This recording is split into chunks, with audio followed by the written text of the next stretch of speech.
రాజకీయాలు రోజు రోజుకి కాదు, క్షణ క్షణానికి మారుతున్నాయి. అసలు ఎవరు ఏ పార్టీలో ఉంటున్నారో, ఎవరు ఎవరికి మద్దతు ఇస్తున్నారో కూడా ఏమీ అర్థమైతలేదు. అయితే ఇటు మెజారిటీ సీట్లు విజయ్కి దక్కినప్పటికీ ఇప్పుడు విజయ్ ప్రభుత్వాన్ని ఫామ్ చేయడానికి విజయ్కి ఇంకా కొన్ని సీట్లు కావాలి. అయితే దీనిపైనే ఇప్పుడు తమిళనాడు రాజకీయాల్లో చర్చ అయితే గట్టిగానే నడుస్తుంది. ఇప్పటికీ కాంగ్రెస్ విజయ్కి మద్దతు ఇచ్చినప్పటికీ ఇటు డిఎంకే పార్టీ మాత్రం కాంగ్రెస్ పార్టీపై ఒక రేంజ్ లో మండిపడుతుంది. అసలు అట్లా సపోర్ట్ చేస్తారు, దీన్ని మేము వ్యతిరేకిస్తున్నాము అంటూ వాళ్ళు ఫైర్ అవుతున్నారు. ఇంకా చెప్పాలంటే ఈ డిఎంకే పార్టీ ఎంపీలు ఎవరైతే ఉంటారో జాతీయ స్థాయిలో ఇటు బీజేపీకి మద్దతు ఇచ్చినా ఆశ్చర్యపోవాల్సిన అవసరం లేదు. దీంతో జాతీయ స్థాయిలో కాంగ్రెస్ పార్టీకే దెబ్బ పడుతుంది కాబట్టి ఇటు కాంగ్రెస్ కూడా ఆలోచిస్తున్నట్టు తెలుస్తుంది. మరి ఇప్పటికైతే కాంగ్రెస్ మద్దతు మాత్రం పూర్తిగా టీవీకే పార్టీకి అని క్లియర్ గా స్పష్టమవుతుంది. అయితే ఇక్కడ ఇంకో మతలబు ఏంటంటే ఇటు డిఎంకే అన్నా డిఎంకే ఈ రెండు పార్టీలు కూడా కలిసి ప్రభుత్వాన్ని ఏర్పాటు చేయడానికి తెర వెనుక గట్టిగానే వ్యూహాలు రచిస్తున్నారనేది అర్థమవుతుంది. అయితే స్టాలిన్ బయటికి మాత్రం మేము ఎవరికి అడ్డుపడము, ఇటు ముఖ్యంగా విజయ్కి ప్రభుత్వాన్ని ఏర్పాటు చేయడానికి మేము ఎలాంటి అడ్డుపడము, ప్రజల నిర్ణయాన్ని గౌరవిస్తామంటూ స్టాలిన్ బయటికి మాట్లాడుతున్నప్పటికీ లోపల మాత్రం తెర వెనుక రాజకీయాల వ్యూహం గట్టిగానే పన్నుతున్నారు. ఇటు అన్నా డిఎంకే పార్టీతో పొత్తు పెట్టుకోవడానికి కూడా డిఎంకే పార్టీ సిద్ధంగానే ఉంది. కాకపోతే కొన్ని షరతులు మాత్రం పెట్టినట్టు తెలుస్తోంది.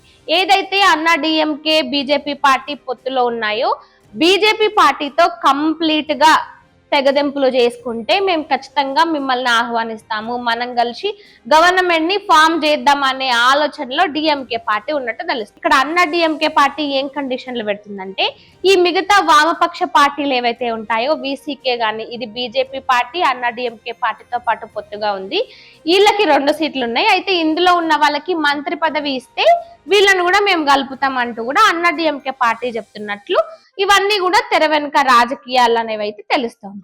అయితే ఇక్కడ బిగ్ ట్విస్ట్ ఏంటంటే విజయ్ మాత్రం ఒకవేళ డిఎంకే పార్టీ గాని అన్న డిఎంకే పార్టీ గాని కలిపి ప్రభుత్వాన్ని ఏర్పాటు చేస్తే మేము అంటే 107 ఎమ్మెల్యేలతో కలిపి మేము రాజీనామా చేస్తాము అంటూ కూడా విజయ్ ఖరాఖండిగా చెప్తున్నట్టు తెలుస్తుంది.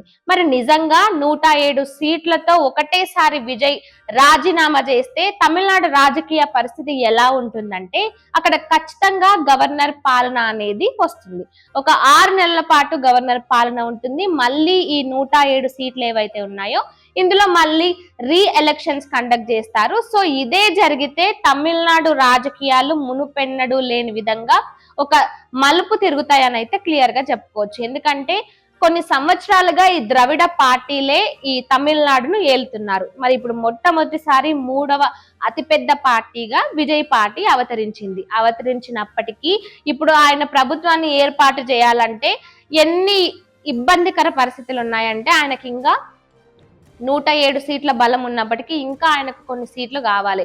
ఇటు డిఎంకే సపోర్ట్ చేయదు, అన్న డిఎంకే సపోర్ట్ చేయదు, మిగతా వామపక్షాలు కూడా సపోర్ట్ చేయనట్టే తెలుస్తోంది. మరి ఇప్పుడు విజయ్ పరిస్థితి ఎట్లుందంటే గొంతులో ముళ్ళిరికితే ఎట్లుంటుందో అట్లే విజయ్ పరిస్థితి ఉంది.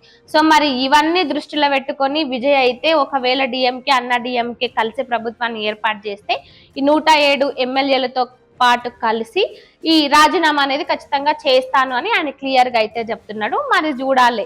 ఇప్పటికైతే గవర్నర్ ఇటు విజయ్ కి ఒక క్లియర్ కన్ఫర్మేషన్ ఇచ్చిండు. ఏమని, మీరే గవర్నమెంట్ ని ఫామ్ చేయొచ్చు, మీ 118 ఎమ్మెల్యేలు ఎవరైతే మ్యాజిక్ ఫిగర్ ఎమ్మెల్యేల సిగ్నేచర్లు తీసుకొని రండి అని ఆయన చెప్పిండు. కానీ ఆయన చెప్పినప్పటికీ 118 మంది ఎమ్మెల్యేల సపోర్ట్ ఉంటేనే విజయ్ సీఎం అవ్వగలడు.